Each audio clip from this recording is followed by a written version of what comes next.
the desert, the Sahara, and that is really quite a barrier. I took a chance of walking in the Sahara by the step pyramid at Saqqara, and the sand is so loose that you go forward and then you go back. I mean, it's like walking through mud. You just don't walk as you do on other Swim in the slopes. sun. Almost kind of like snowshoeing your way along. And then we have on this side in the Sudan a relatively empty area. No particular threat for thousands of years. And they could develop and expand without any real knowledge of anyone else being, of course, here, as others had no knowledge of them. Didn't have CNN or anything like that then. So this geography creates safety and development.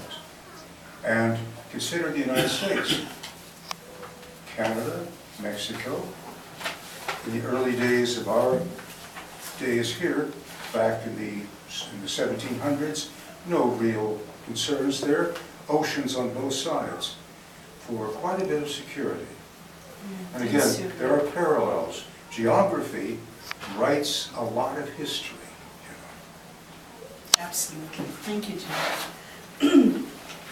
So now we're talking about, up till now we've been talking about prehistory. We've talked about the importance of the River Nile, geography as Jim just mentioned, and the development of religion, belief systems.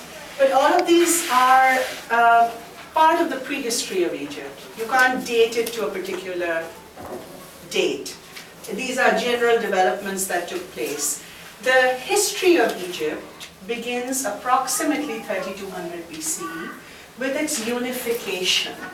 Because prior to that, Egypt had always been two countries.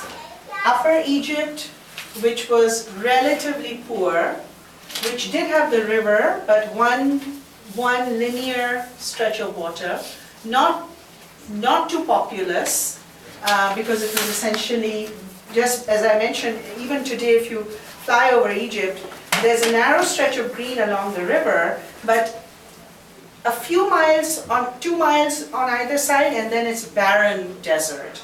So not much that grew here, not too many people lived here. Lower Egypt, on the other hand, because of the spreading out of the tributaries and the delta and the swamplands, was much more populous and much more agricultural. So this was always richer, Lower Egypt, in the north.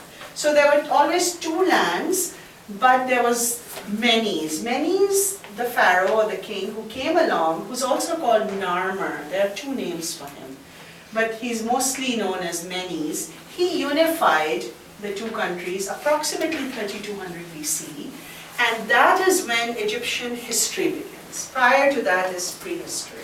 Okay? Now, we have something